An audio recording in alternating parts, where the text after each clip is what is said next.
The worn leather of Greta Bachmann's boots had split open 3 weeks before her capture.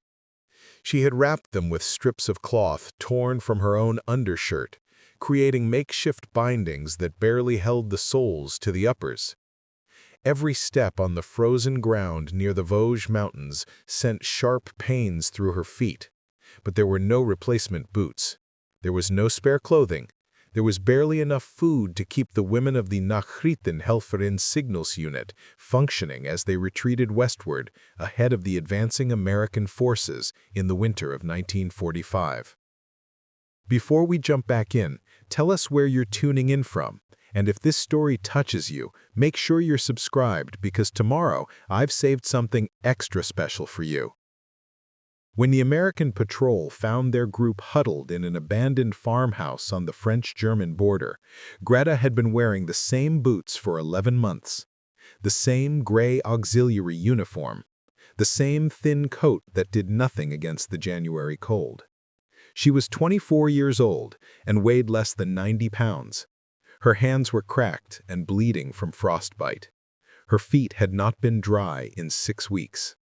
What happened next would shake everything she thought she knew about her enemies, about war, and about what human beings were capable of showing one another, even in the darkest of times.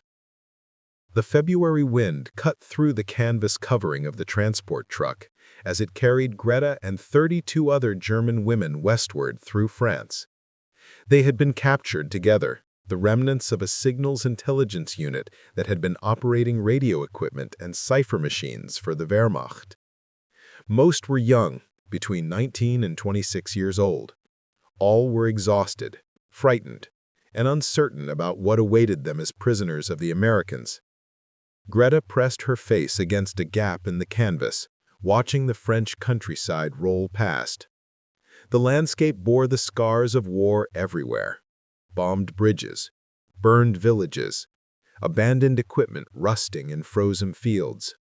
But even in the devastation, she noticed things that surprised her. French civilians, though clearly struggling, seemed better fed than German civilians had been for years. Children playing in village squares wore coats that appeared warm and intact. Smoke rose from chimneys, suggesting that somehow these people had fuel to burn.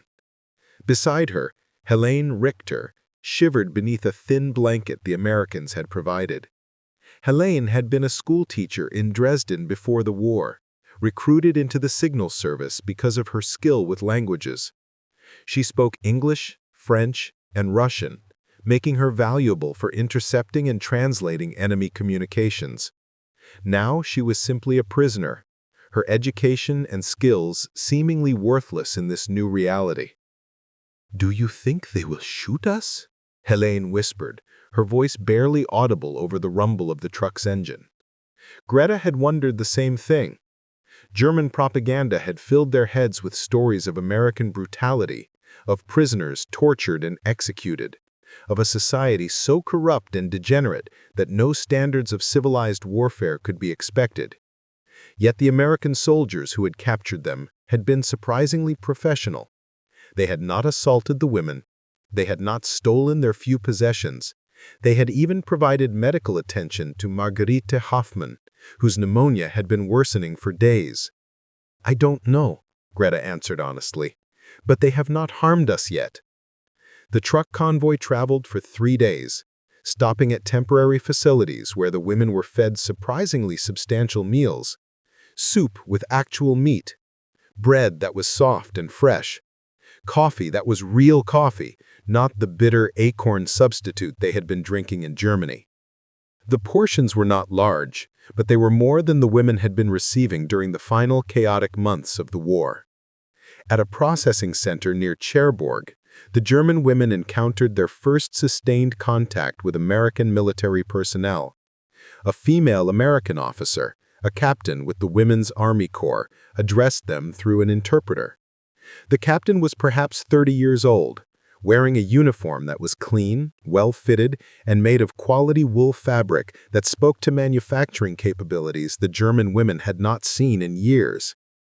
"You are now prisoners of war of the United States Army," the captain said, her voice firm but not unkind.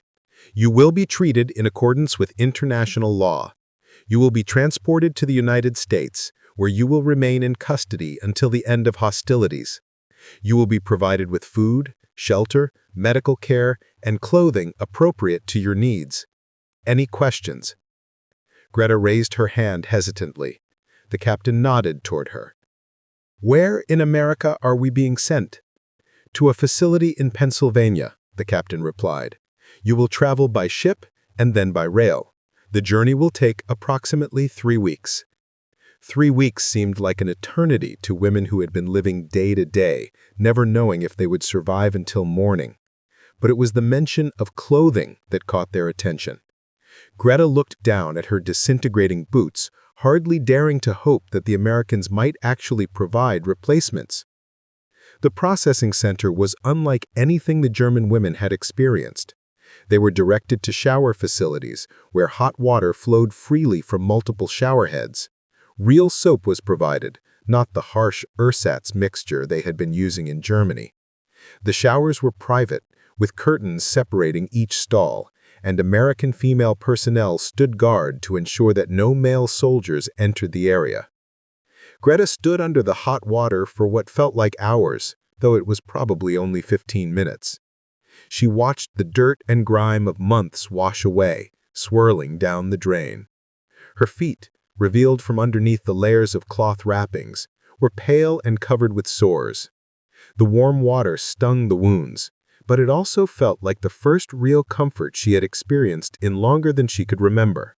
Preparing and narrating this story took us a lot of time, so if you are enjoying it, subscribe to our channel. It means a lot to us. Now, back to the story. After the showers, the women were directed to a medical examination area, where American nurses and doctors examined each woman thoroughly. Heights and weights were recorded, temperatures were taken, teeth were examined. Any injuries or illnesses were noted and treated. 78 pounds, the American medic announced as Greta stepped off the scale. A nurse wrote the number on a card with Greta's name and prisoner identification number. The nurse's expression was sympathetic but professional, showing neither pity nor contempt. The medical examination revealed the toll that war and deprivation had taken on the German women. Nearly all were significantly underweight. Many showed signs of malnutrition, vitamin deficiencies, and untreated injuries. Several had tuberculosis or other respiratory infections. Frostbite damage was common, particularly to hands and feet. But it was what came after the medical examination that would become the moment Greta Bachmann would remember for the rest of her life. The women were directed to a large room where American personnel had laid out clothing and supplies on long tables. Each woman was given a set of items based on her size and needs. The clothing was not fancy or decorative. It was practical, durable, and clean. Undergarments, socks, shirts, trousers, a wool jacket, a coat, and boots. Greta stared at the boots placed in front of her. They were new. The leather was supple and uncracked. The soles were thick and intact. The laces were strong and even. These were not the worn, repaired, salvaged boots that German soldiers and auxiliaries had been wearing for years. These were factory-fresh boots that had never been worn. Next to the boots lay 3 pairs of socks, wool socks, thick, warm, complete socks without holes or patches. The American supply sergeant, a woman in her 40s with kind eyes and efficient movements, noticed Greta's frozen expression. "Try them on," the sergeant said through the interpreter. "Make sure they fit properly. If they're too large or too small, we'll get you a different size." Greta picked up one of the boots with trembling hands. The weight of it felt substantial, real. She turned it over, examining the construction. The stitching was precise and regular. The leather was high quality. The inside had a soft lining that would protect against cold and friction. Slowly, carefully, she put on the socks first. The wool was soft against her damaged feet. The socks came up to mid-calf, providing coverage and warmth. Then she laced on the boots, pulling them snug but not tight, exactly as she had been trained to do years ago when such training had seemed to matter. The boots fit perfectly. Greta stood up and took a few experimental steps. The boots supported her feet without pinching or rubbing. The soles provided cushioning she had forgotten was possible. Her feet, for the first time in months, felt protected and warm. Around her, the other German women were having similar reactions. Some were crying quietly as they put on their new boots. Others stared in disbelief at the clothing being given to them. The abundance of it all seemed impossible. Each woman received multiple sets of undergarments, several pairs of socks, and complete changes of outer clothing. Marguerite Hoffmann, the woman who had been suffering from pneumonia, was given an additional wool blanket and a heavier coat. The American medical staff had determined she needed extra warmth while recovering. "They are giving us better clothing than our own army provided," Helene whispered to Greta. "How is this possible during wartime?" Greta had no answer. Everything she had been taught about American weakness and resource scarcity was contradicted by the evidence before her eyes. These boots alone represented manufacturing capacity and material abundance that seemed incompatible with a nation supposedly struggling to sustain a war effort. The supply sergeant noticed the women's confusion and spoke again through the interpreter. "These items are standard issue. Every prisoner receives appropriate clothing and supplies. You are entitled to this under international law, and we have plenty of inventory to provide for your needs." Plenty of inventory. The phrase seemed absurd to women who had lived through years of rationing, shortages, and constant scarcity. In Germany, even basic items like shoes had been nearly impossible to obtain since 1943. Factories had been bombed. Materials had been diverted to military production. Civilian needs had been sacrificed again and again in service of the war effort. Yet, here were the Americans, casually providing new boots and socks to enemy prisoners as if such abundance was normal and expected. That evening, the women were fed another substantial meal. Chicken with vegetables, potatoes with butter, fresh bread, milk, dessert. The quantity and quality exceeded anything they had eaten in the past 2 years. Greta ate slowly, partly from habit after months of scarce rations, partly from disbelief that such food was being provided to prisoners. After dinner, the women were assigned to sleeping quarters for the night before beginning their journey to America. The barracks were simple but clean, with real beds, mattresses, and warm blankets. Electric lights illuminated the space. A stove provided heat. Greta lay on her bunk that night, wearing her new socks and running her hand over her new boots which sat beside her bed. Through the window, she could see American soldiers going about their duties with casual efficiency. Supply trucks moved in and out of the facility. Guards changed shifts with military precision. Everything functioned with a smoothness that suggested resources and organization far beyond what German forces had managed even at the height of their power. Helene, sleeping in the bunk next to Greta's, spoke into the darkness. "Do you think our families know we are alive?" Greta thought of her parents in the village near Stuttgart. Her father worked in a machine shop that had been converted to war production. Her mother tried to maintain their household with fewer resources each year. Her younger brother had been conscripted into the Volkssturm despite being only 16 years old. "I hope they receive word soon," Greta answered. "The Americans said we could write letters." "What will you tell them?" Greta considered the question. What could she say that would pass through military censors?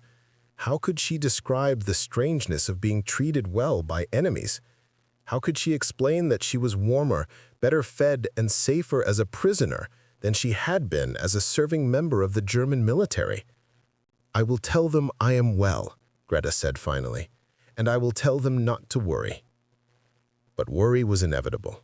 The women lay awake long into the night, thinking of families, of Germany, of an uncertain future. Outside, the sounds of an American military base continued. Trucks rumbled past, voices called out commands in English. Generators hummed steadily, providing the electric power that kept lights burning and facilities operating. The abundance was everywhere, casual and constant, like a force of nature that could not be stopped or slowed. And at the center of it all, 33 German women tried to understand how their enemies could be so powerful and yet so restrained, so wealthy and yet so willing to share even with those who had fought against them. The boots sat by Greta's bed, solid and real, tangible proof that something fundamental in her understanding of the world had shifted. Tomorrow, they would begin the journey to America. But the real journey, the one that would challenge everything she thought she knew, had already begun the moment those new boots were placed in her hands. The next morning brought preparations for the long voyage across the Atlantic. The women were issued additional supplies for the journey, including toiletries, writing materials, and small personal items. Each woman received a small bag to carry her belongings. The bags themselves were of better quality than much of the luggage German civilians had been using. Before boarding the transport that would take them to the port, the women were assembled for final instructions. The American captain who had addressed them the previous day stood before them again, this time with several other officers, including a chaplain and a representative from the International Red Cross.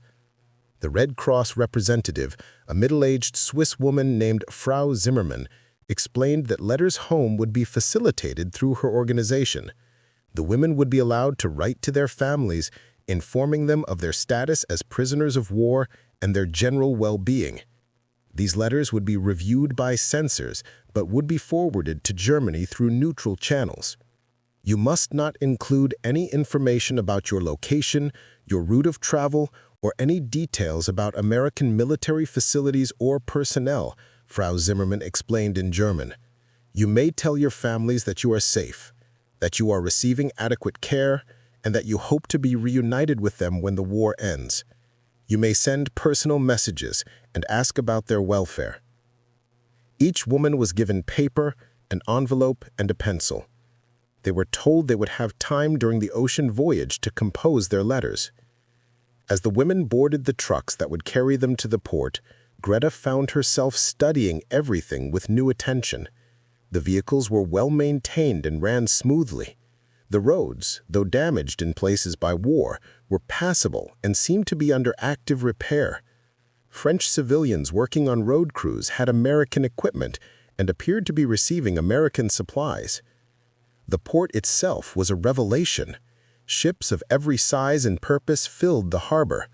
Liberty ships and Victory ships designed specifically for cargo transport, tankers carrying fuel, naval vessels providing security. The level of maritime activity suggested a supply chain operating on a scale that seemed almost incomprehensible. The women were directed aboard a transport ship that would carry them across the Atlantic, along with several hundred other prisoners, including male German soldiers who would be housed in separate sections of the vessel. The women's quarters were below deck in a large compartment that had been fitted with bunks, basic sanitation facilities, and ventilation systems. The space was crowded and utilitarian, but it was dry, relatively warm, and far better than the conditions under which many of the women had been living during the final months of the war. As the ship prepared to depart, Greta stood on deck, watching the French coast. Other women stood nearby, also watching the land recede. They were leaving Europe, perhaps forever. They were sailing toward an unknown future in a country they had been taught to fear and despise. But they were wearing new boots. They had full stomachs. They had been treated with a basic human decency that contradicted everything German propaganda had told them about American barbarism and moral decay. The ship's horn sounded, deep and resonant, announcing their departure. The vessel began to move, slowly at first, then with gathering momentum as it headed out into the Atlantic. Behind them, Europe grew smaller. Ahead of them, America waited, with all its mysteries and contradictions, its overwhelming abundance and surprising humanity. Greta looked down at her boots one more time, then turned away from the rail and headed below deck. The journey had begun, and whatever lay ahead, she would face it with dry feet and warm socks, simple comforts that had somehow become powerful symbols of a world she was only beginning to understand.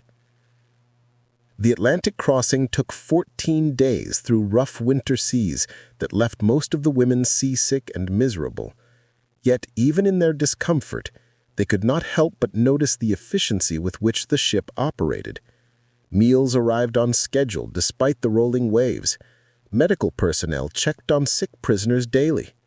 Fresh water was available for washing. The basic organization of the voyage demonstrated capabilities that went far beyond what German military logistics had managed during the final years of the war. Greta spent much of the voyage in her bunk, trying to keep her stomach settled and her thoughts organized. She had begun writing the letter to her parents that Frau Zimmermann had authorized. The words came slowly, carefully chosen to pass censorship while still conveying truth. Dearest Mother and Father, I am writing to inform you that I am alive and well. I have been taken prisoner by American forces and am being treated according to international standards. I am receiving adequate food and medical attention. Please do not worry about me. I think of home every day and pray for your safety and health. I hope this terrible war will end soon, and we can be reunited. Give my love to Otto if you have word of him. Your devoted daughter, Greta. She read the letter over several times before sealing it. What she could not write was that she was warmer and better fed than she had been in months, that her captors had given her boots and socks of better quality than the German military had ever provided, that she was beginning to question everything she had been taught about the weakness and decadence of America.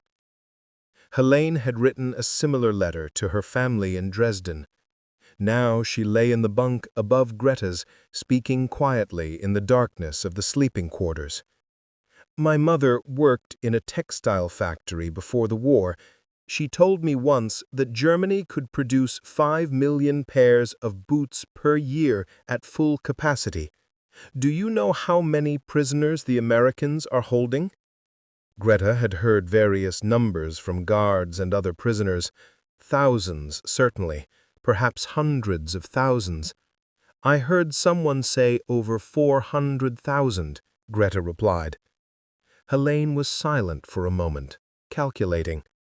If they are providing new boots to all those prisoners, plus their own military forces, plus their civilian population, their production capacity must be enormous, far larger than anything we were told. The mathematics of abundance were becoming impossible to ignore. Every item the women received represented industrial output. Every meal represented agricultural productivity.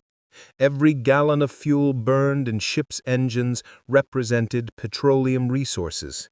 The cumulative evidence painted a picture of American capabilities that contradicted German propaganda so thoroughly that accepting the truth required abandoning fundamental assumptions about the war. The ship docked at Boston Harbor on a gray March morning in 1945. As the women were brought up on deck for disembarkation, they got their first glimpse of an American city. The waterfront stretched for miles, packed with vessels and warehouses and industrial facilities. Cranes lifted cargo from ships with mechanical precision. Trucks moved in endless streams along the docks. Workers swarmed over ships and equipment with purposeful efficiency. But it was the skyline beyond the harbor that truly captured their attention. Buildings rose to heights that seemed impossible. Glass and steel and stone reached toward the clouds in defiant monuments to human engineering and ambition. Greta had seen photographs of American cities in propaganda materials that claimed to show the corrupt excess of capitalist society. But the reality was different from the propaganda images. This was not decadent excess. This was concentrated power. Mein Gott, whispered Margarita Hoffmann, who stood beside Greta at the rail. How did they build such things? The answer lay in the steel mills and factories that had supplied the materials, in the engineering expertise that had designed the structures, in the investment capital that had financed construction, and in the political and economic systems that had enabled all of it. But these were abstract concepts. What the women could see was concrete reality. American cities were more advanced than German cities. American infrastructure was more developed than German infrastructure. American industrial capacity was greater than German industrial capacity. The women were processed through immigration and military checkpoints with the same systematic efficiency they had experienced in France. Each woman's documentation was reviewed. Medical conditions were noted. Assignments to specific camps were determined based on various factors including health status, language skills, and security classifications. Greta and Helene were assigned to the same facility, Camp Reynolds in central Pennsylvania. 28 of the original 33 women captured together would be sent to Reynolds. The others were assigned to different locations based on medical needs or other considerations.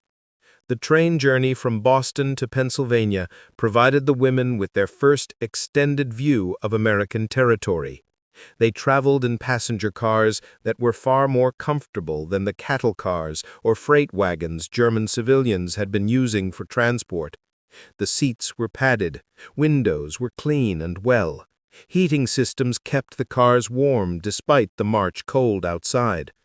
As the train rolled through the industrial Northeast, the women pressed against the windows, staring at landscapes that challenged everything they thought they knew. Factory complexes stretched for miles. Smokestacks poured forth evidence of production operating at full capacity. Railroad yards were filled with freight cars carrying manufactured goods and raw materials. Highways carried streams of automobiles and trucks that seemed endless.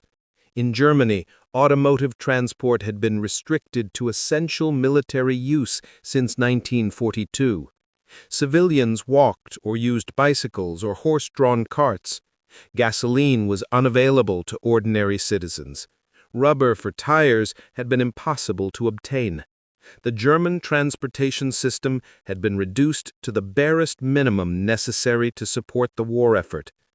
Yet here were American civilians driving private automobiles as if fuel and rubber were unlimited resources.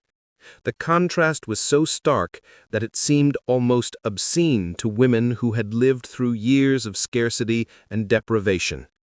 The train stopped at a station in a small Pennsylvania town to take on water and fuel. During the brief stop, the women watched American civilians going about daily life on the station platform. Women wearing coats and dresses that appeared new and well-made. Children who looked healthy and well-fed. Men in civilian clothing reading newspapers and smoking cigarettes without any apparent concern about rationing or shortages. A vendor on the platform was selling sandwiches and coffee to travelers. Real coffee. The aroma drifted through the open windows of the passenger car, rich and unmistakable. Several American soldiers on the train purchased sandwiches and drinks, handing over coins casually, as if such abundance was normal and expected.